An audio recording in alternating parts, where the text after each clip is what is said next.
Some would say it's the worst breakup since Sammy and Ronnie from the Jersey Shore. And this breakup that I'm talking about is Elon Musk and Donald Trump. And boom, we are live. What's up, everybody? Couple Casuals podcast. I'm your host, Stefano, and we are back again, guys. We have another very important solo podcast. It's me and producer Dean here, ready to go because there is so much happening right now that we need to discuss. Sometimes I feel like, to be honest with you, it's hard to just keep up with the news cycle and what's happening. Do you agree, Dean? Like, oh man, this is like a whirlwind. What's going on in the States? We got so much things happening there. Literally, I'm on the way here. I'm like checking in on some things. I'm seeing LA's on fire, and this time not because of climate change, but because rioters, burning down the city. Yeah. A lot of stuff happening in Canadian politics. A lot of stuff happening in the United States politics. There's also a lot of stuff happening with the advancements of AI and stuff. So we're gonna get into some interesting topics there. But so much to cover. It's hard to keep track, but we are going to be discussing some very important things, guys, because recently something very important actually unfolded in the United States. Some would say it's the worst breakup since Sammy and Ronnie from the Jersey Shore. And this breakup that I'm talking about is Elon Musk and Donald Trump. They have had a very public feud that has unfolded in front of the world. And the media, political pundits, supporters of Donald Trump and Elon Musk, everybody has an opinion and has put in their 2 cents. So here on Couple Casuals Podcast, we're going to do the exact same thing because there's a lot to cover in that unfolding of that relationship. So we're going to talk about that there. I have to say, I think we called it, Dean. There was one episode that we did discuss. I don't know, it was maybe 3-4 episodes ago, a solo episode where we discussed the relationship of Elon and Trump, and we talked about the possible falling out of them and how it could happen because of the pride, the money, the ego, the involvement, the opinions. And now look. Yeah, I think they had a major disagreement on that new big, beautiful bill. The big, beautiful bill. It's so beautiful, and we're going to talk about that. So we're going to talk about Trump and Elon and how they're no longer friends. Very sad thing. Very sad thing. The liberal media is loving it, and it's proved some wrong people right, unfortunately, but that's the name of the game. It's the unfortunate part of politics. So we're going to talk about that. We're going to talk about how Elon says Trump is on the Epstein list. Can you believe that? He dropped a nuke on Twitter, formerly known as Twitter, now X. We're going to unpack that, guys. We're going to give you every single detail you need to know about this falling out. We're going to talk about how Trump said Elon has disappointed him and was very upset about the EV regulations on Trump's new big, beautiful bill. So that's what he was saying. That's why Elon's upset. So we're going to find out exactly why this exactly happened. We will also discuss the Epstein files particularly and some interesting comments made by Patel on the Joe Rogan podcast regarding Epstein's death and what actually happened. Isn't that interesting, DNA? I know you watched. Did you watch the full episode? Oh, yeah. I watched it 3 times. Did you actually? You're a fucking maniac. Joe Rogan needs to give you a sponsorship. He should give me a job. He should give you a job, dude. Like a backup for Jamie or something. You know what I mean? Dude, that's amazing. No, so you probably know a lot that's happening there. I didn't get a chance to watch it, but I saw some clips and I saw some information of people discussing it. And they talked about the reality of what happened with Jeffrey Epstein and some evidence that they might have there. So we're going to get into that. In Canadian politics, we have to talk about Canadian politics, of course, to dabble in our backyard here. Public safety and a Liberal MP who didn't even know the basics around gun laws and gun safety. It was actually a pretty interesting circus in Parliament, which they're back now for maybe 3 weeks, and then they're back on vacation, which we talked about in the last episode. It was very interesting to see this Liberal MP get questioned about gun safety laws, about the licensing of gun safety and gun licensing, and yeah, he didn't know what the hell the guy was talking about. He had no idea. So we're gonna talk about that. Maybe I'll throw up the clip for that as well. It's going to be some interesting stuff there. We're going to talk about the horrible acts of crime happening in Canada, including a random stabbing attack from a 14-year-old on an elderly person in Durham. A very tragic stabbing that took place recently. The Liberals' weak on crime bills are still showing the negative effects, Dean. We're still seeing it. Crime everywhere. Elbows up. Elbows up. It's not working just yet. Maybe soon, but not yet. And lastly, the world of tech. We're going to talk about Google VO, I believe it is, Google VO3 and the future of AI. And then with that, we're going to talk about the concerns of the youth with tech and the climate change fears affecting anxiety and birth rates, because we're going to talk about the youth's anxiety with tech, and then also with how they're just terrified to have children because the liberals have them so scared about the climate chaos agenda that they have in front of them. What a bunch of madness, eh, Dean? What do you think about watching the news? Do you watch the news? No, God, no. Not on TV. No, I don't watch that kind of news. Like the mainstream news and stuff. Like no CNN. I mean, I'll catch little clips just to see how it's going over there, but I don't like sit down and watch channel 20 with the news. Yeah. I don't do that. It's interesting because like to the point where how we opened the podcast here, it's like there's so much happening in the news cycles and stuff, and like there's a part of me like where I want to know what's happening. Especially because, we talk about it and stuff. And then there's other part of me that's like, you just can't keep up. You just can't keep up. And it's draining on your brain. Yeah. Well, I get most of my news through podcasts, which is like half entertainment, half like conversational news. And that's why I watch, I have it on almost all day. I was just in a meeting and I showed the guy my screen time on YouTube is about 9 to 10 hours a day. And it's not me sitting there watching TV on my couch. It's just on in the background on my phone when I'm in an Uber, when I'm in the shower. It's playing through the speakers. Like I'm just hooked into all of it all the time. Some of it's not all news. Some of it's just comedy and stuff like that. But man, that's a far better way to get an understanding of what's going on, because now I'm listening to I'm listening to the head of the FBI for 3 hours, and then I'm going over here and I'm listening to some other guy where he's making fun of the situation and maybe he has a different source. You kind of get a bigger picture of it. Yeah. You get the complete scope of things. That's the interesting thing about podcasts. Yeah. And they're definitely the future. But yeah, it's weird because the news cycles are still pretty prominent, and they are covering some of the things, but they don't cover all of them. It's obviously handpicked depending on what narrative they want to push. We know that, but I gotta say, I do tune in. Like maybe sometimes when we're eating, I have the news on the background just to see what these people are saying, and sometimes it's baffling. Very rarely, I would agree, but it's very hard to keep up with the news cycle right now. In the news cycle, I guess maybe before we get to talk about Trump and Elon, I don't know if you know anything about this, but what's happening in LA?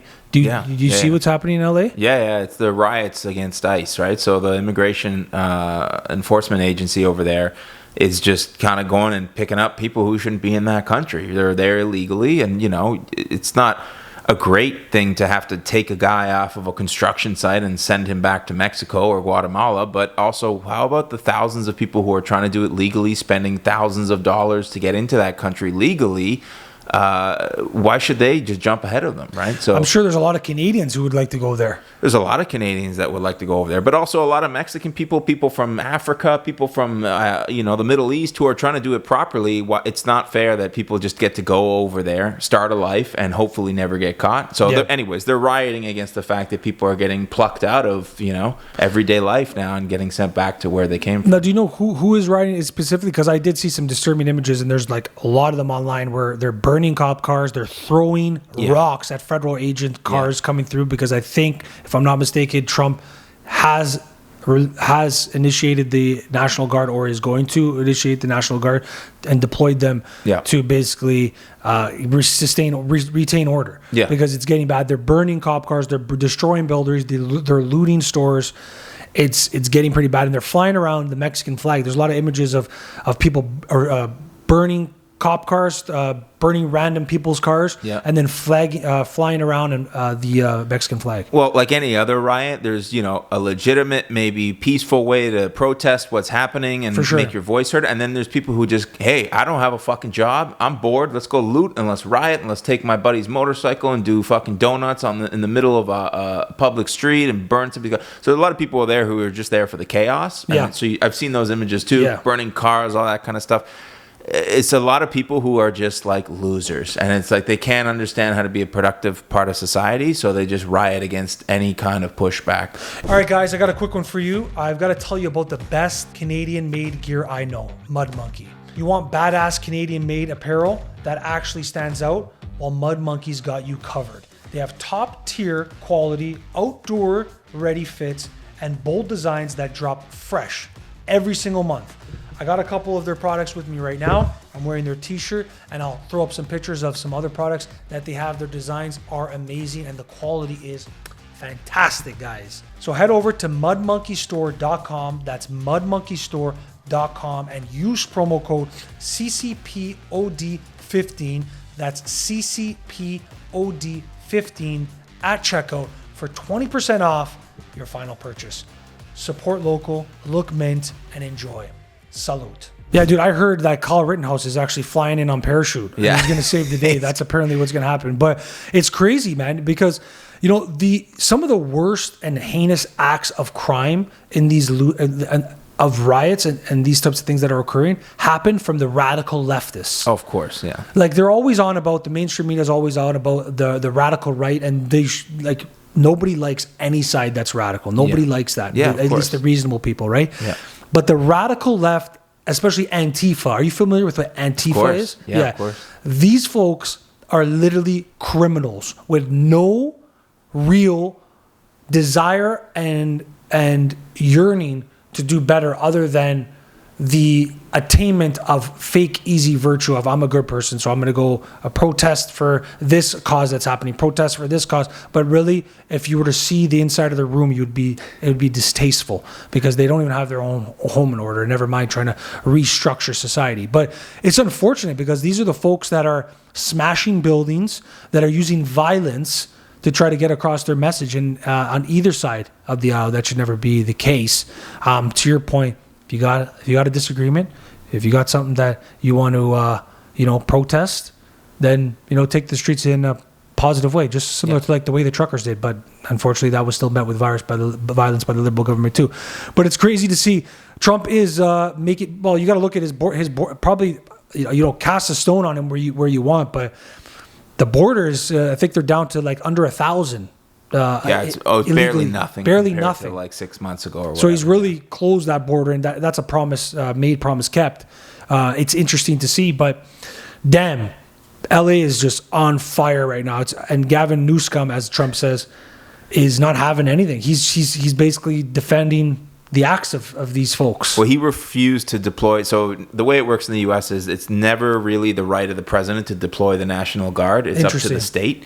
Newsom refused to try to keep order and refused to deploy the National Guard. So the exception in that rule, from my understanding, from just my brief kind of research on it, the president can federally deploy the National Guard to protect federal interests and buildings. So these are federal agents carrying out federal duties. The National Guard can be deployed to protect and help bolster the federal agents that are being harassed and accosted. So that's where it's going to stand. They aren't allowed to actively engage with the citizens or arrest anybody or perform civil duties, but they are allowed to protect federal buildings by any means necessary. Well, have you seen the video of the one guy just picking up rocks and chucking it at the federal agents coming in? I'll do you one better. Guess who dropped off pallets of those bricks and cinder blocks? No way. Oh yeah, baby. Just like BLM 2.0 we got going on here. So you'll see in some of the videos, the evening before, they'll usually show up in the middle of the night, like a construction site, in the middle of a fucking street that would have no business. Who does that?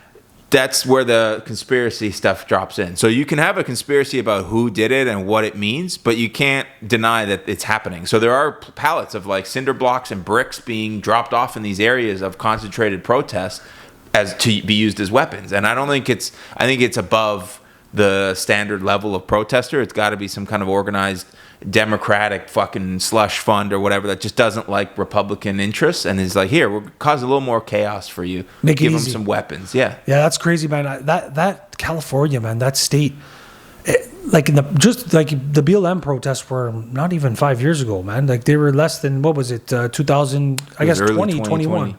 Was it 2021? Yeah, somewhere between there, around there. So that's not that long ago that they destroyed certain parts of that state. And then they had to repair them. And then now that's happening again. Yeah. And I'm sure there's been stuff in between that we're just not remembering. But damn, that's insane. It's crazy. But speaking of Trump, let's talk about this major falling out between Trump and Elon Musk, which some said they saw it coming. And some said that they didn't see it coming and they're just really disappointed and sad, But this is the nature of politics. You got Elon Musk who's coming in here and spent a lot of money to help get Trump in power, and did it with conviction and with a purpose, because he genuinely felt that the country needed to be saved. So he did it, and he's under some serious scrutiny. Obviously, Tesla stock falling down again to all-time lows, right? You know the stock game better than anybody, Dean. It's coming down. His car dealerships are getting attacked relentlessly. Yeah. So how much do you think the pressure plays into this?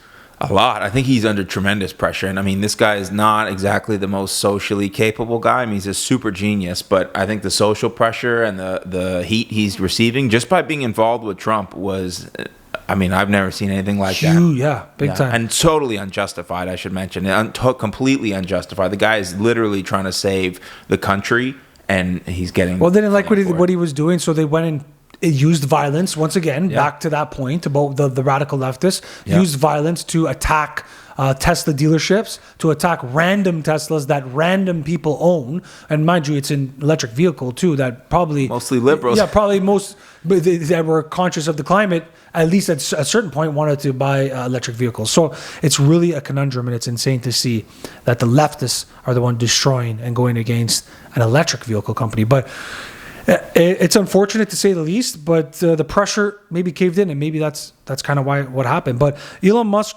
was appointed to lead the Department of Government and Efficiency, known as DOGE, aiming to streamline federal operations. So that was sort of the introduction between Musk's involvement with the federal government. Elon's involvement with DOGE ended at the end of May because his 130-day limit was up as special government employee. So that's kind of why he ended. Did you know that, Dean, that he only had I didn't know that. There's a limit that you can have as a private citizen to be an employee there, I didn't know that. So when I initially saw them, like him leave, I'm like, whoa, what the fuck? Before this unfolded. I'm like, why is he leaving? And then I looked into it. I'm like, oh, there's a 130-day limit. So that makes sense. Because a lot of people are speculating like Trump abruptly fired him and all this thing happened. Yeah, he was using drugs. Trump found out and he fired him. Yeah, what do you think about that? I think he's probably having a little fun with ketamine because you think he's doing ketamine? Yeah, I think he's stated. Is Musk publicly, doing ketamine? Yeah. But he's not like going home and snorting a bag of ketamine. He's like doing ketamine therapy. So it's not like he's going to a doctor's office and having it administered for whatever his issues that he's having, anxiety. So it's found to help like with a lot of PTSD, anxiety, stress relief, that kind of thing, just to kind of help rewire your brain, right? And I mean, this is nothing new. He's not the first guy to do ketamine therapy. There's tons of comedians I've heard doing it. Like a lot of ex-military people have done it. It's just supposed to be something that helps, if you have an extremely high stress load, like let's say a Navy SEAL or something like that, they're starting to use things like ketamine, MDMA, magic mushrooms, psilocybin, that kind of stuff to help rewire your brain and get you out of that kind of like rut of negative thinking and, Yeah, because I have to admit, there was a very interesting clip of him in the Oval Office where he is he looks spaced out, and I think you can find clips of that from like 10 years ago, even 15 years. It's just part of the guy's awkwardness, right? He is like he's got the ism. He's stated it publicly, so it's not like we're making fun of him. He is definitely on the spectrum. I mean, anybody with 2 eyes and 2 ears can tell you that, but it's unfortunate because he's a little awkward and people will attack that and use it as an attack vector. Wicked smart. Absolutely wicked smart. We know that. And thank God that he is contributing to the United States. If I was an American, I'd be happy to have an Elon Musk in my country, regardless if he was doing ketamine or not. I don't give a fook what he does on his spare time. But yeah, he had a black eye and everything. Trump said maybe a little bit of makeup, and he didn't want it. But yeah, it was interesting to see that. There was interesting images there. I couldn't believe that some of that behavior. But yeah, it makes sense. Very well could be using drugs maybe in that sort of way. Yeah, I highly doubt it's recreational. There's a lot of speculation all the time of these folks that they do drugs. Like you see the accusations of what's his name, the freaking the guy over there, Ukraine. What's his name? How am I forgetting his name? Zelensky does. He's apparently addicted to cocaine. I think he's addicted to coke. Yeah, that's what they say. Yeah, and then the other French guy, you see, they walked in on him with the apparently had a bag. I think that got. I stopped following that along, but the last I heard about that, it was fake. It wasn't a bag of coke that they were doing. But I'd imagine that they ran with it though. Yeah, but then you saw the clip later of him getting punched out by his wife. Well, not punched out, but pushed. Macron. Yeah, did you see that? On the plane. That's embarrassing. That's crazy. And then he said they were playing around. Yeah. Imagine if the roles were reversed. No way. And it was the man doing that to her. Well, some say she is a man doing it to him. That's true. And she's much older than him as well. Candace Owens will tell you all about it, folks. Yeah. Oh, there you go. She goes deep on those things. That's what I mean. Look how much news cycles we just ran through in 3 seconds. You can't keep up. Let's continue with Elon and Trump because that's very important. So he joined Doge, ended his 130-day involvement, and that was it. But during Musk's time, trying to make the U.S. government more efficient, He stated the federal bureaucracy was far more resistant and entrenched than he anticipated, calling it an uphill battle. So he was saying, like, guys, I don't know if I can actually do what I wanted to do. This is way deeper than I thought. And that's something for us to take away in Canada in particular, too. We don't even know the start of it, guys, of what they got going on in the federal government. They spend your money relentlessly, and you don't have a clue what happens to it, unfortunately. So let's unpack what exactly happened between Elon and Trump. We're going to go through the dates. We're going to go through the in particulars. We're going to go through what exactly happened between these two. This was like a dream come true. Elon Musk supported Donald Trump to help get him in to be the president of the United States once again. This is a dream come true for Republicans and for people who support Trump. But now, as of the end of May, early June, their relationship has unfolded not in a positive way. So we're going to find out why. So on June 3rd, 2025, Musk criticized Trump's one big, beautiful bill. Elon Musk publicly denounced Trump's flagship fiscal legislation, calling it disgusting abomination. He argued the bill hastily expanded the deficit and directly targeted tax perks like EV subsidies, a hit on Tesla and SpaceX priorities. That was the apparent accusation there. Musk even tweeted that Trump's tariffs would cause a recession in the second half of the year. He claims he worked to save trillions of dollars on the national debt, but this bill, the big beautiful bill, would add the money he saved and some. So that was his main dispute with the big beautiful bill. This sort of started the disagreement between Donald Trump and Elon Musk. You can't go against Trump. You know that. If you go against Trump, he does not like it. But on June 5th, things spiced up. They got even worse. June 5th, 2025, Musk escalates the feud. Musk accused Trump of being mentioned in the Jeffrey Epstein files. He tweeted it publicly, let it out, and the world went crazy with it. He implied there's damaging information involving Trump's involvement on the Epstein list, which is why the government won't release the Epstein files. Very interesting. He tweeted, he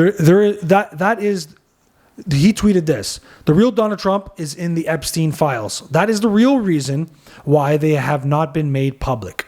Trump then fired back from the Oval Office, labeling Musk's exit from Washington and his stance as evidence of ingratitude. He also saying that Musk would have lost Pennsylvania and the election without him. Musk would have lost. Also saying Musk said that Donald Trump would have lost Pennsylvania without him, which he put a lot of legwork in there, so that there's probably a fair point there.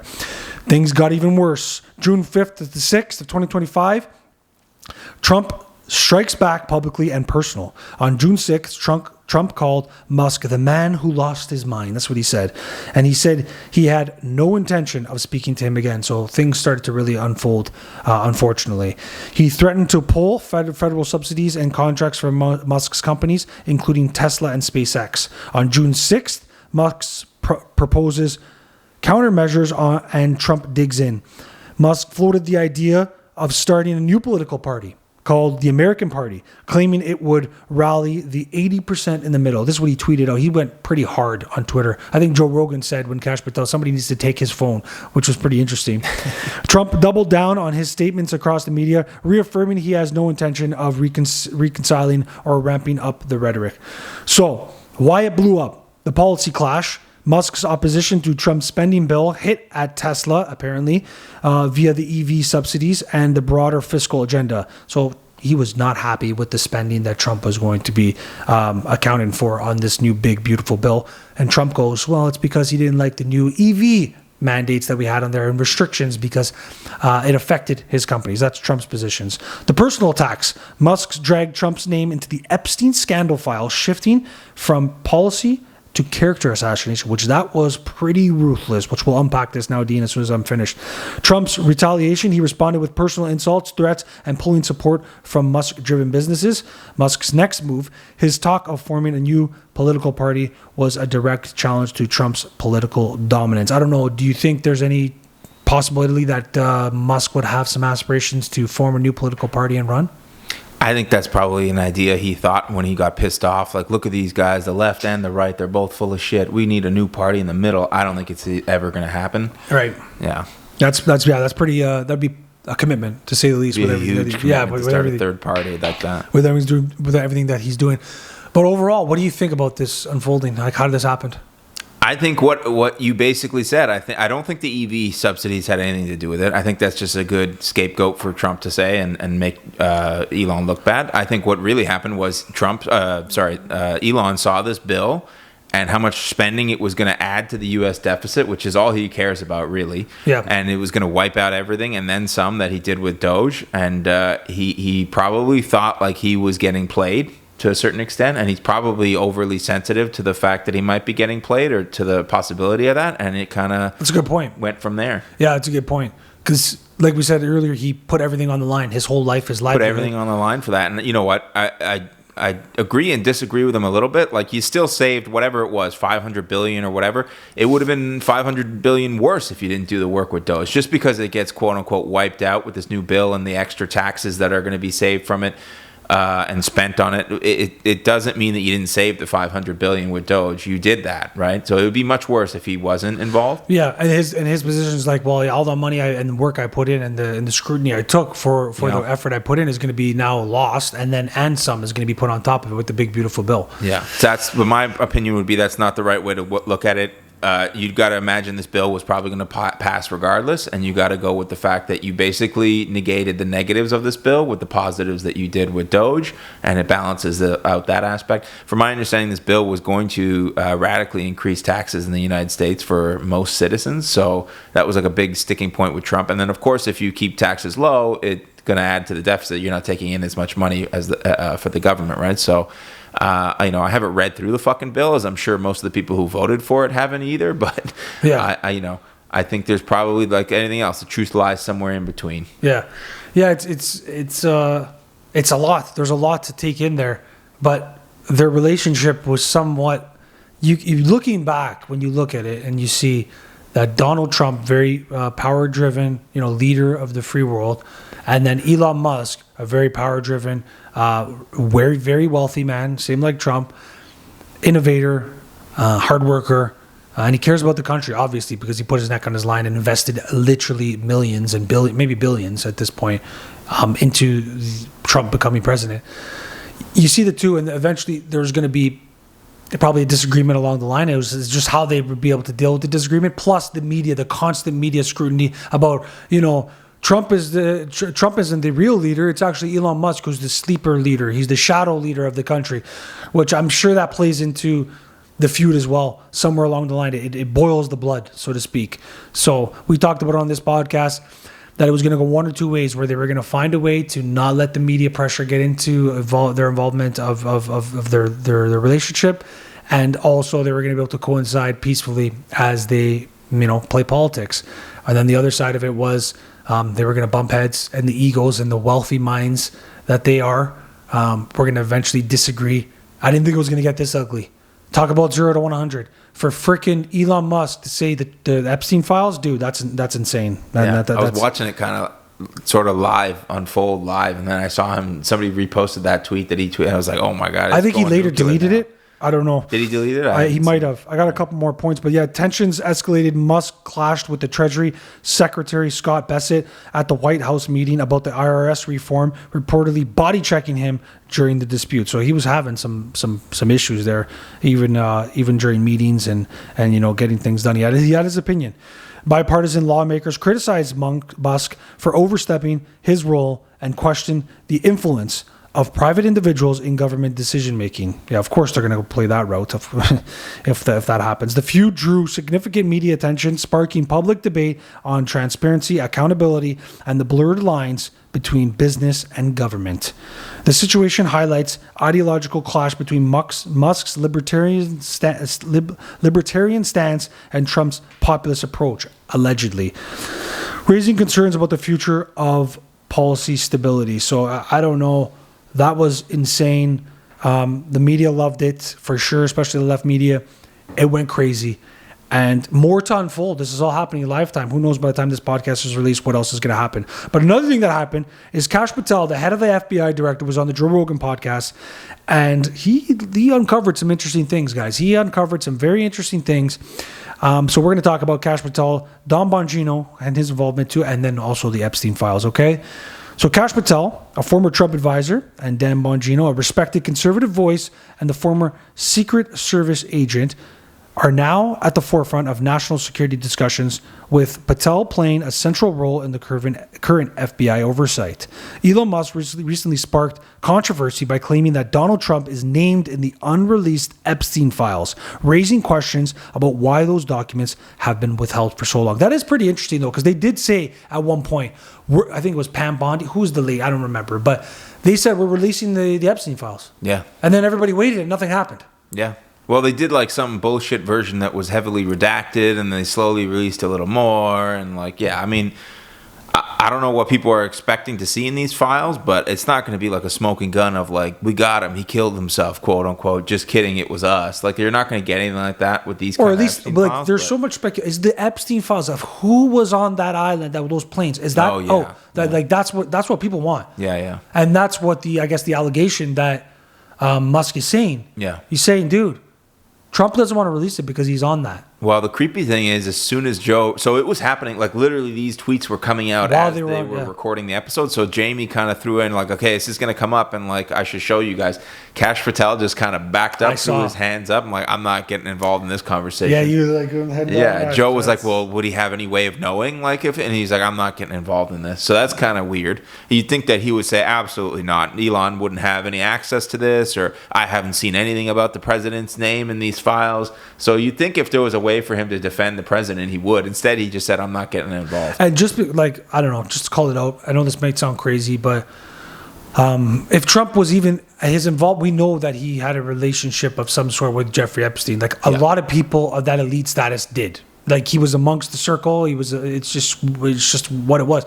Does that mean that every single person was a pedophile? No. Was like did something crazy? No. But in order to just be attached to that guy's name, it's hard to defend. Yeah. Right. And I think that they wouldn't want that to come out if that's the case. So it's interesting to see, but I'm sure the shit always rises to the top, as they say. So we're going to find out.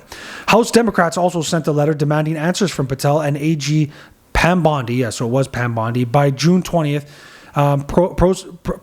pressing to know whether Trump has seen the Epstein files and if his name appears on it. So now you got the Democrats obviously are going to cash in on that and be like, we want to know the fucking truth, which I don't blame them. At the end of the day, if we were on the other side of the aisle, we would want to know too. During the Joe Rogan podcast appearance, Kash Patel stated that surveillance footage from the Jeffrey Epstein prison cell during his death will be released, and reaffirmed that the official conclusion remains suicide, but they are going to release that footage. Do you think that, first question to you, Dean, 2 questions here, quick ones.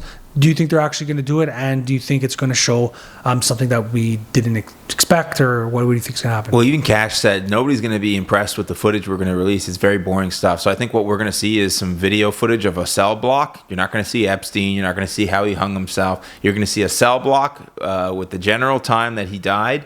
And you're going to see a couple guards just sitting there picking their ass, not doing anything. You're going to see a lot of nothing. So it's the hype is not going to meet the expectation. No, I think like with stuff like this, if there was some kind of brave conspiracy, it would never get out. They would erase that before Kash even gets his access to that. Like who knows if Kash Patel is saying everything that he's got and showing all the evidence to us.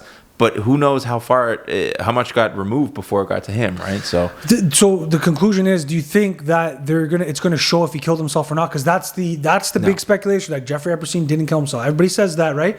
Is this evidence gonna show? No, I think what we're gonna get is, like I said, you're gonna get nothing. It's gonna be just as up in the wind. It could be fake footage. The discussion is gonna keep going till the end of time. It's not gonna be evidence unless you had footage of him sitting on his cell, putting the thing around his neck and hanging off his doorknob. People still wouldn't be happy. The speculation is going to continue. It's just going to keep going. And you know what? I don't know what to believe. I don't know. Yeah, it's one of those things. But Don Bongiorno had something to say. He's a strong voice, raising concerns about Epstein's suspicious death. That's what he called it. Now supports the official narrative, leading to some division among listeners who still suspect foul play. So he was kind of, I guess, taking the side of what they speculated to be. Many conservatives are calling for full transparency and public release of all Epstein files, arguing that the American people deserve to know who was involved and what was covered up. The political timing of these developments is raising eyebrows, especially with Trump heading into another high-stakes election cycle. I don't know. First quarter of Trump in office, what do you think about it? What do you grade it? Oh man, it's been a disaster in some areas, and maybe a planned disaster, and I think it's been great in other areas. I mean, there's no arguing what he's done at the border is insane. Yeah, probably best accomplishment out of everything, I would say. Easily, and it should be bipartisan, but of course it's not. And then there's crazy stuff like what he's been kind of doing with tariffs, which it's probably part of his master plan that we're not allowed to know about now. It's all a negotiating tactic, but it's also caused people a lot of grief, and it costs a lot of people millions of dollars. The market hates it. Market hates it, of course, because it hates any uncertainty. But I think if he can nail down some deals with the biggest countries out there, us, Canada, China, Europe, the markets will settle, and they're almost back to what they were before any of this mess happened. Yeah. So I think that's very temporary. I'm not super worried about the markets, but the long-term kind of effect, who knows? Yeah, I don't know. Yeah, overall, it's been not what I expected, to say the least. Obviously, to give the devil a due, as they say, he did campaign on all of these items. So you have to be honest about that. Trump campaigned about tariffs. He campaigned about border security. He campaigned about government efficiency. He campaigned about everything that he is doing right now. So you got to give him that. We may not like it as Canadians and as people north of the border, to seeing how it's unfolding. The investors and people who are tapped in on the market and have their money involved in things that are losing money, they don't like it, and rightfully so. But he campaigned on it. The Americans voted for him in unprecedented manner. And to his credit, it's what he said he was going to do, and he's doing it. So first quarter has been interesting. It's been very interesting. And I don't know where it goes from here. That's why politics is just a mad town. But let's talk about Canadian politics, guys, because there's a lot happening in Canadian politics and happening with the safety in Canada and the safety of Canadian citizens, okay? The public safety and crimes in Canada is a big concern. We need to worry about this because nothing is being done in Parliament. Nothing is being done by the Liberal government. People are still in danger. People are still being attacked randomly, which we're going to talk about. It is unbelievable. And these ministers don't even know the basics of what it is that they are putting forward in this legislation. They should know. Liberal MPs, 3 weeks on the job, they don't know what they're doing. And one guy in particular. I'm going to talk to you guys about a very interesting situation that happened in Parliament. Public safety minister. The public safety minister, I can't say his last name, so I'm not even going to try. You see his last name there? I can't say that last name. Crazy. The public safety minister, Gary A., I'm going to call him, was questioned in Parliament and couldn't define the restricted possessions and acquisition license, the RPAL, for the individuals who don't know. This is the restricted possessions and acquisitions license and the Canadian Firearms License Course, the CFSC. The basic elements of Canada's gun licensing system. So this is the individual that's putting forth legislation against these types of things or involvement with the licensing and the gun safety and the public safety. And he doesn't even know what he's talking about. He doesn't. Aren't you embarrassed? Aren't you embarrassed? You come in Parliament, you don't even know what the gun license is? Dude, it's unbelievable. It's very interesting to see, but it's typical Liberals. That's what they do. They don't care. They don't care to do their due diligence and study the documents that they are working with, that they're involved in the manners that they're discussing. They don't care. That's the problem. But you know what happens? Canadians suffer. But apparently they didn't care enough to not vote for these guys in. Another thing that happened, he failed to name Canada's 3 firearm classifications. He was asked this. I don't know if you saw this clip. It's very interesting. Yeah. It's unbelievable. He was asked, what are the 3 classifications of firearms in Canada? And he didn't know what to say. But you know what happened? one of his Liberal MPs slipped him a note in front of everybody, gave him a note, and then the Conservative MP questioned him, was like, okay, he's going to look at the note now, but without looking at the note, can you tell us what the 3 classifications are? He still looked at the note, and then he read out non-restricted, restricted, and prohibited. It just was unbelievable. It was very funny. It was actually pretty comedic to see that place as a circus. He was asked to please explain without the note that was being passed by his liberal colleague, which he eventually read out loud. He was defending Bill C-21. Okay, guys, this is the one. This is the bill that is taking firearms away from legally owned tax-paying citizens. Okay, that's the problem. The Liberal government's firearms bill, that's Bill C-21, which he admits does not remove guns from criminals or meaningfully protect Canadians from gun violence.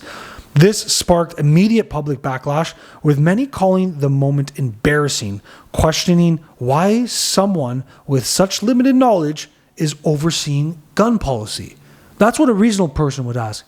Wait, this guy can't name the basic licensing for firearms in Canada? Can't name the safety gun course in Canada? Can't name the 3 classifications of firearms in Canada? But he's managing the legislation surrounding gun policy in Canada? Yeah, guys, that's Canada for you, unfortunately. That's Canada under the Liberal government. Unbelievable, guys. Unbelievable. Critics say the government is cracking down on law-abiding gun owners while ignoring the real problem, the illegal firearms and organized crime that we are facing in this country. In response, the government announced the Strengthening Borders Act, apparently to boost border security and fight gun smuggling. But critics say it's a little too late. It is a little too late, and who knows what's going to actually happen with these acts and these bills that they put forward, because it's not what it seems. Firearm-related violent crimes rose in Canada 22% from 2018 to 2023, reaching 36.9 incidents per 100,000 people in 2023. We got a problem with crime in Canada. We got a problem with home invasions in Canada. We got a problem with automobile thefts in Canada. What's done by the Liberal government? Absolutely nothing. You know who wanted to do something about it? The Conservatives. They wanted to repeal Bill C-5 and repeal Bill C-75. Okay, instead of taking the rights away from law-abiding gun owners in Canada that pay taxes, by the way, instead of doing that, we have to go after the people who are actually committing the crimes, which is the criminals, ironically enough, who are literally smashing down people's doors and then going into families' homes with firearms that they illegally obtained, by the way, and then trying to steal everything that they possibly have and terrorizing these families and then riding off with their car that they worked hard for while these criminals get away with it, and then they get arrested and then they're released on the same day at the earliest possible convenience. That's what the bill says. It's not convenience, but it's the earliest possible opportunity. That's what the bill says under Bill C-75. The courts are to release the criminal at the earliest possible opportunity. Can you believe that? So that means they commit a crime and they're like, okay, they committed the crime. All right, we got it. We got it. You're good. All right, take off now. And guess what happens? They commit another crime. That's the problem. Unfreaking believable that this is happening in this country of Canada. Between 2010 and 2020, firearms-related violent crimes increased by 84%. With handguns involved in over half of those crimes. Critically, the vast majority of gun crimes involved illegally owned firearms, guys. In 2022, only 13% of handgun homicides and 12% of rifle and shotgun homicides involved legally licensed firearms. Can you believe that? The rest were committed with illegal guns. That means 87% of the crimes committed with handguns were illegally owned. Do we understand that? So why are we going after the legally owned gun owners who pay taxes in this country? I always have to throw that in there, that they pay taxes in this country, but they're being penalized for the criminals that are committing crimes with illegally owned handguns. 87% of crimes. 87%. That's insane. And 88% of other illegally owned firearms, so like shotguns and rifles and all that other shit that took place, that was illegally owned. Most crime, guns are smuggled in from the United States and used by unlicensed individuals. Despite this, government policies mainly target licensed gun owners introducing legislation that experts say fails to address the root cause, which is gangs, trafficking, and illegal guns. Up until Trump released the tariffs, and I'm going to come to you, Dean, after this. Up until Trump said he's going to do the tariffs, he said, you guys need to get your border right. That's when Trudeau decided to invest millions into the border. That is way too late. All these crimes and smuggling, it happened up until that point, okay? That's one problem. The other problem is the Liberals are not actually going after the root of the issue of this crime that we're experiencing in Canada. They are going after legally owned guns. Something happened in the United States that was a travesty. Then what Trudeau did in response was he implemented Bill C-21, or I don't know if it was implemented at that time, but he basically required a mandatory buyback program under Bill C-21. He immediately cut off the supply and the redistribution of handguns in Canada, which again, we already covered that 87% of the illegal, the crimes were committed by illegally owned handguns. This stuff is nonsensical. But you know what they didn't go after?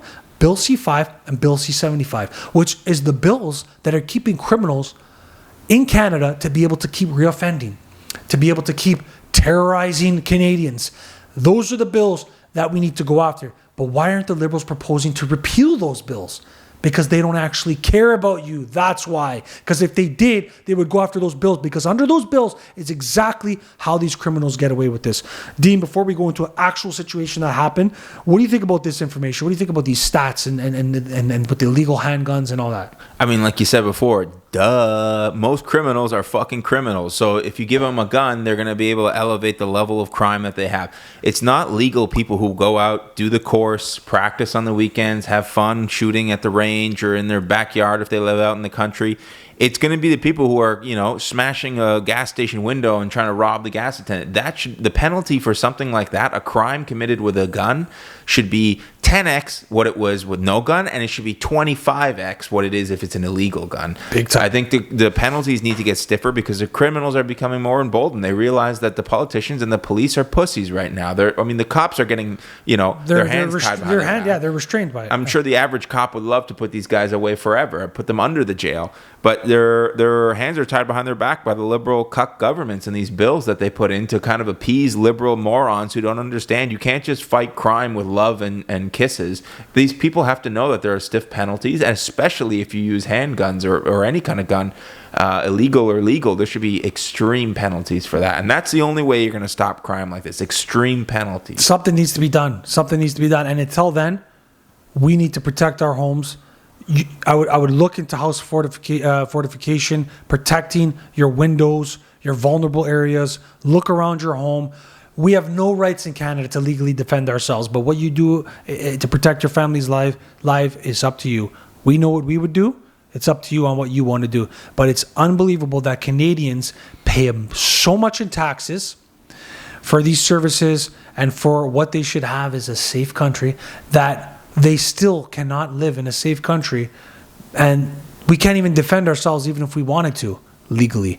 Unfortunately, we need change, and we had the opportunity for change, but we didn't take it.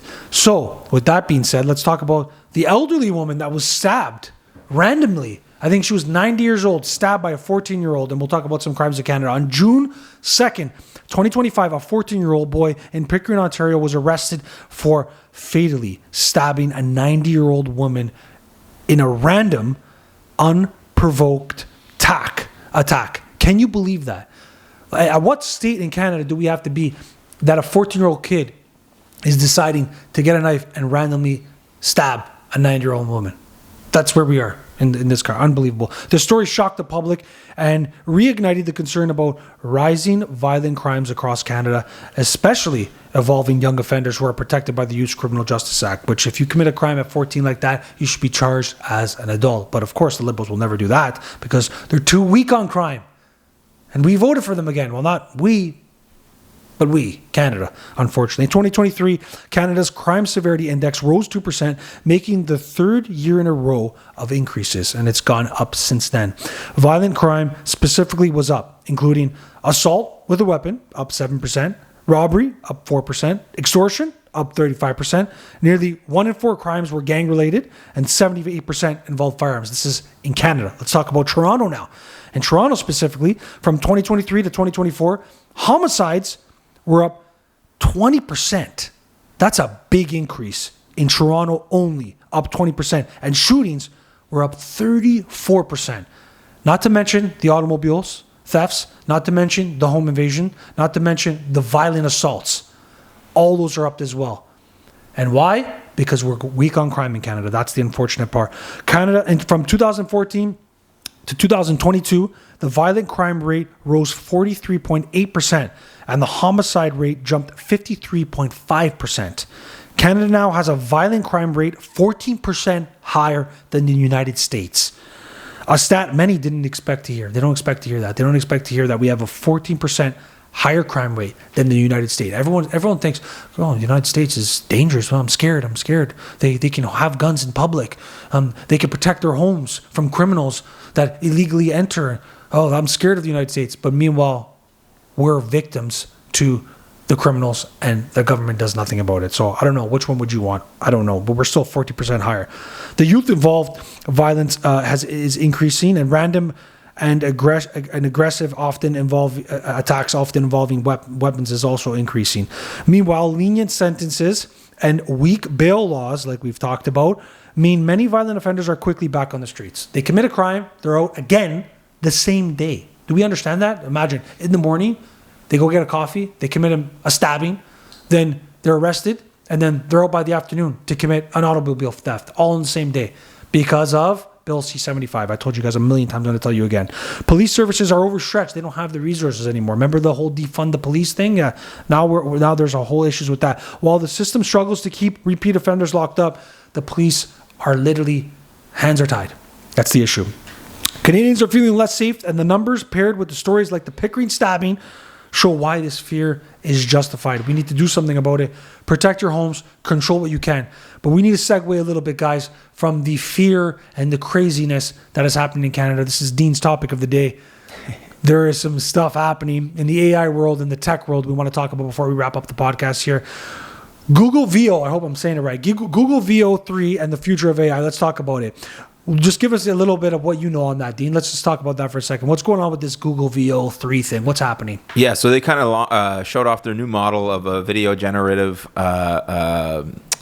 AI, and it was announced, I think, on the 20th or something at their latest conference. And it's basically an AI model where you can give it instructions and it'll generate a video for you, right? Nothing crazy about that, except for how accurate it is and how realistic it's getting. So I don't know how many clips you've seen of it, but some of the stuff that they're able to create with this, it's like you got to do a triple take before you can tell. For real, it's that accurate? Yeah, it's crazy. Like people especially, they've gotten down like facial expressions. Like it used to be like a year ago, you would notice weird stuff like the ear wasn't done properly, or maybe like they've got an extra finger or something like weird where like, you know, a computer might mess something like that up. But now it's getting better and better and better. I mean, everybody knew it was. They're just sharpening a knife. And I wanted to talk about it a little bit because I think it's interesting, even in the political atmosphere, like what's going to happen in 5 years from now or the next election in the United States. It's probably going to be good enough. Like right now, it'll trick any of our parents. Like if you're over the age of 50. Tricks my mom all the time. Yeah, good luck. I can send you a video of anything being done to anybody and you'll think it's real. I'm like, this is AI, ma. Yeah, like, this is not real. She said, did you hear what Trump said? Oh my God. Yeah. Like, ma, that's AI. Or did you hear like Trudeau was doing this? Or like, ma, that's AI. What are you talking about? So they're going to get the older folks. Oh, first. Yeah. They're already kind of getting them. And I think as it gets better and better, you're just going to start getting the younger people who should know better. And it's going to be interesting what's going on. But I think it's incredible what they're doing over there. I'm not a big fan of Google in general, but stuff like this, it's not just Google. There's tons of companies doing this and focusing specifically on this, but it's going to disrupt everything that we know. It's going to disrupt the movie industry, TV industry. My personal prediction is you're going to be able to go on like a service like Netflix in the next 5-6 years. You're just going to be able to type in something and say, give me an episode of The Simpsons about Trudeau and the election. Point. And you're just going to get an episode about whatever the fuck you want. Yeah. And it'll be a cartoons maybe at first. They're a little easier for the AI to do. This stuff is expensive, by the way. So those videos that you're seeing on TikTok, those cost hundreds of dollars in AI time. And And right now you can get it for like a $200 subscription. Are you seeing these videos of like it's saying like they're getting like biblical stories like this is what David and the Goliath? Yeah, there's been some fun stuff like that. Yeah, where the they'll apes talking about how they're gonna smash some bags of blow and stuff like that. Like, have you seen these clips? Yeah, I've seen like the biblical guys doing like a vlog or like It's hilarious. It's funny. It's funny. So there's excellent uses for it. I think a lot of them mainly entertainment based, but also educational based. Yeah, bring stories to life, right? Yeah, if you have a kid next year, and then in 5 years from now, you're going to be able to control everything that kid views. You're going to be able to start your own cartoon based off of his favorite character. You're going to be able to do all that kind of stuff. And for education, get out of here. ChatGPT can already teach you most of the stuff that a university would fail to teach you nowadays. But when you're able to do that in like a course specifically tailored to your type of learning, to your interests, to your specific thing, I think it's going to be the future is going to be insane. Explain what is Google Veo 3? Is it an app? Is it a headset? What is it? So Veo 3 just refers to the model, which is kind of like the algorithm, if you will, of how these videos are generated. It's just their name for their version of ChatGPT for videos. Right? So it's an AI type. Is it an application? Yeah, it's like I haven't used it myself, but it's probably just a web application at the moment, and probably like a desktop and phone application. I haven't looked into exactly how to do it. Oh, definitely, yeah. For the videos that I'm talking about, these are probably $200-$300 a month tiers that you have to pay for this type of horsepower. And basically, what you're doing is renting the servers that they have across the world to generate you stuff as you're doing it. Unbelievable. Yeah, it's crazy. It's inevitable too, right? So it's a hard thing because it's like this is inevitable. And to your point of the concerns about like politically speaking, to tie that into the sort of the motif of the podcast, the government's going to have to either own it or have a defensive way to go against it, or not go against it, but like prove it to be this is fake. So basically what they're discussing now in terms of safety is attaching it to a blockchain. So it'll have nothing to do with cryptocurrency, but a blockchain is a great way to kind of give provenance for a piece of content's origins. So this, for instance, we're recording this on a real camera. When I upload this to my computer, it actually attaches a piece of data that will tell the computer which camera, what time did I film it with, which lens did I use, which color profile. So it'll be a different version of that. That'll be when you export a video from Veo, it'll say the date, who exported it, what the prompt was. It'll give you all the details about it. So you can technically, if you do a little bit of research, you'll be able to go right back to the original author of these videos that are being generated. Oh, wow. But as you and I both know, most people, a little bit of looking into something is beyond a lot of people. So I think we're still in for a lot of trouble, even though there probably will be a good way to tell if it's real or not. Even if you visually can't tell, you'll probably be able to dive into the metadata and tell exactly what happened with it. But who knows? That's if all goes well, you'll be able to do that. Who knows? It's like we said, it's inevitable, but yeah, something's gonna need to be done. But yeah, speaking on that, so Google launched Veo 3 on May 20th, 2025, a powerful AI model that can create high definition videos and with synchronized dialogue, music, and effects. It's integrated into Google's Flow platform and Gemini app. So yeah, to answer that question, aimed at creators, journalists, and media pros, but raises major ethical concerns. While Google added Synth ID, don't know what that is, watermarking to tag AI content. Oh, okay, so that's going to be like some label. So similar, yeah. So the blockchain idea would be universal no matter what company. This is their own version of like, hey, we're doing our best to make sure these aren't going to be used to trick people. Yeah, so experts warn it's not foolproof, meaning manipulated content can still pass as real. Veo 3's realism is jaw-dropping, but also dangerous. Critics say it can be weaponized to spread false narratives, including politically charged deep fakes during elections and other concerns. Early user feedback highlights both creative success and bizarre quirks, showing the tech is powerful but far from perfect. At Google I/O, the company framed Veo 3 as a creative storytelling tool, but questions remain.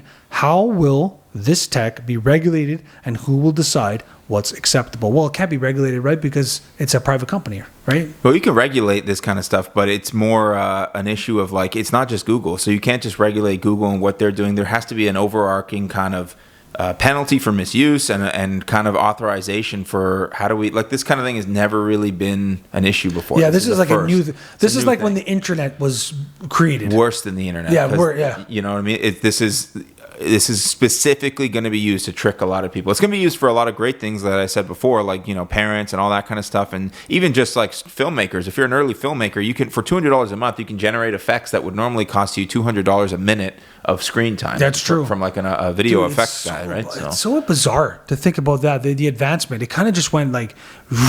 It's going to keep going like, they call it the hockey stick curve, right? You start off, it's nice and slow. There's like, if you Google, I don't know if you've seen this, but if you Google like Will Smith eating spaghetti, that was sort of like a benchmark for AI and video. It looks insane. The first version of it looks ridiculous. It looks like an alien, right? Now it's almost perfect. It's like 95% of the way there. Wow. So in another few years, you're not even going to need Will Smith. He's just going to sign off on his name. You're going to do a scan of him maybe or something like that, and AI is going to take 80% of his time on set away from him. That's really interesting, man. Yeah, one of the other concerns, because you're right, with everything like this tech advancements, there's positives and then there's negatives too. So one of the other negative things is they're worried tremendously about the youth. That's what I noted. They're really worried about the youth. Like we just talked about, the youth crime is also causing concern. But the social media involvement and the advancement of AI and the dependency on technology for youth is causing main concern. Social media detox and mental health is starting to become more and more and more of a conversation, especially with the advancement of AI. A large-scale randomized study before the 2020 U.S. election found that quitting Facebook or Instagram for 5 weeks led to significant improvements in happiness, anxiety, and depression.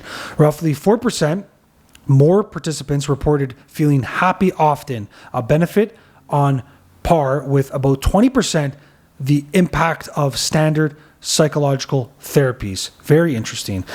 Legislators are stepping up. The Kids Off Social Media Act, the KOSMA Act, introduced by Senators Schatz and Cruz, would ban under 13-year-olds from all social media platforms and limit algorithmic content for youth under 17, acknowledging early digital detox benefits. What do you think? Do you think that's something that's going to actually be able to happen? No, I mean, you can't, I don't know. And maybe it will happen. Maybe they'll regulate these tech companies into that, enforcing that. But most of these platforms already, you're not allowed to be on there at 13. You know what I mean? Like, with the exception, I think, of Snapchat, they're not going after 13-year-olds. You need a parent to sign off on it. Well, I'm sure what's probably the issue is, yeah, technically, it says legally you shouldn't be here unless you're over but you can easily just put in a different birth year. Yeah, there's no identification requirements, which I think they would want that. I think, like most other issues, leaving it up to the government to legislate your child's mental health is beyond a failure. So if you're not doing your job as a parent, don't rely on the government doing it for you with laws, because you're already way too far gone if the government has to say what your kid can do or not. Well, to that point here, before we go into the last thing here, I know we're at the 1 hour mark, dude. It's very interesting to see, and again, I don't have kids yet, but this is very interesting to see that when children are out and about or just eating dinner, they must have an iPad in front of them. Yeah. That's the term for the iPad kid. Yeah. That's your point about the parenting involvement. It's like, I've asked some parents, they'll be like, wait till you have kids, you'll see that you need to do, like, this is just what it is. But then I've seen other parents that never introduced that to the conversation, never introduced that to the dinner table, and never had to deal with that. Yeah. So that's a very interesting parenting perspective. And I don't know, man, but quickly, what do you think about it? What do you think about that? iPads on dinner time? Well, no, that's insane. I don't think I would ever let my kids, if we're having like a family dinner, if you take your food up to your room, that's your business. Or if we're not together but if we're sitting together, mother, father, to keep the child kids, like calm. No, that's stupid. You should be teaching your kid how to behave at a formal dinner or whatever, even if he's 5 years old. It's out in public. Yeah, they have iPads. Yeah. On the flip side, I know people who have denied their kids technology, TV shows, movies till they were really too old, and you are alienating your own child. They have to learn how to grow up in a digital life, and if you can't teach them how to do that properly, figure it out yourself as the adult, and then teach them how to do it properly. You explain to them what social media is, that it's not real. A lot of people are posting only the best time in their lives. It's going to seem like your life sucks compared to theirs, but that's because they're only posting their greatest hits. If your child is not educated in either direction, you're going to have a problem child. Whether it's anti-tech or pro-tech, you got to be somewhere in the middle and educate. That's right. You hit the nail on the head. Very well said, man. It's somewhere in the middle. You need to understand technology. You need to know how to freaking put an email together. You need to know how to function a Mac. You need to know how to function Windows, Microsoft. You need to know how to function a cell phone. You need to understand the complexities of technology, especially with the advancement of AI. But it can't be your overwhelming, consuming force in your life. So it's causing anxiety. It's causing concerns for the youth, which we'll talk about here just to wrap it up. But one of the other things that is causing anxiety for the youth is climate change. Climate change is causing an extreme amount of anxiety for the youth to the point that they don't even want to have children. Unbelievable. It's unbelievable to think that we're at a point where climate change is causing so much concern for people that they don't want to have kids, along with technology. So let's talk about the climate change anxiety in youth and the birth rate followed. A global youth survey, ages 16 to 24, found that 20% are afraid to have children due to climate change fears. Conservatives argue liberal alarmism exacerbates the doomsday scenario, citing failed Ice Age prophecies and fear-based rhetoric that fuels anxiety, not solution. Canada's birth rate is now at a record low at 1.6 children per woman in 2023, down from 1.33 in 2022, placing Canada among the lowest fertility rate in the world. That's very sad to see, guys. This marks a 7% drop in fertility, largest since 1971 and 1972, and a 20% decline since 2013 onward, mirroring growing youth anxiety, economic pressures, and climate concerns. Conservatives see a direct link. Fear-driven messaging, high child costs, environmental dread, and driving Canadians away from having children, impacting the future of labor forces and the social structure. The doomsday mentality, Dean, that's causing people not to have kids anymore. What do you think about it to wrap us up here? My initial gut feeling would be it's not so much climate related and much more related to money. Nobody can afford a home. They can't afford to feed themselves. And then thinking about having to feed a kid or two kids, God forbid, you know. And their living situation, dude. Yeah. If they live in like a one-bedroom apartment with their wife or they're in their parents' basement, they don't want to. They can't have kids yet. I got to try to save up money for a freaking home. I would suspect that you were going to see more of this until the economy improves and everybody can afford to live like it was 50 years ago. Yeah, but there is this thing running through, like this venom running through, especially the left and the liberal young people, especially indoctrinated 6-to-1 professors are liberal in universities. So there's definitely. I mean, you know what? If you're so stupid, you think you shouldn't have kids. Like if you got your financial situation figured out, but you're so worried about climate change, you're not having kids. You probably shouldn't fucking have kids. Dude, they say there's too many people on this planet. So then these people that are embedded in that, they say, I'm not having kids. I'm not going to contribute to the problem. We need to save this planet. That's an insane way to think. We have plenty of room on this planet. It's about using it efficiently and providing, a livable situation for the majority of the people on here, like it was 50 years ago. In 1950, 1960, it was a lot easier to buy a fucking house, which is why people were having kids. When you own property, you own the house, you know what your payments are going to be, and they're not a massive albatross around your neck. People are spending like 50-60% of their money on housing right now. How are they going to add a kid into that mix? So I would wager that it's probably a lot to do with economic factors, but also if you're too stupid to realize that climate change is not going to kill your kids, and you know what, don't fucking have any kids then. If you're that stupid, don't even involve, don't continue your gene pool into this society, because we can't do it anymore with those kind of idiots. Oh my God. And I don't know if it's increasing or if it's decreasing, this sort of mentality and this fear mongering, but I hope it gets better. And that's how we always end off Couple Couches podcast, is with something positive, that we need to just stick together through the storm. So I'll end off with the salute, which we call on Couple Couches podcast, which is to just stay positive today. We covered a lot of stories that, they're not a very 14-year-old stabbing a 9-year-old, the freaking Trump versus Elon, the drama in politics, the crime in Canada. We always got to stay positive. We always got to look forward. Upwards and onwards we go. I love you guys. Nobody else. Until next time. Dean, thank you for the input. Thank you for the great stories. Thank you for everything. I appreciate all you guys. Until next time. Love you. Nobody else. Ciao. Ciao.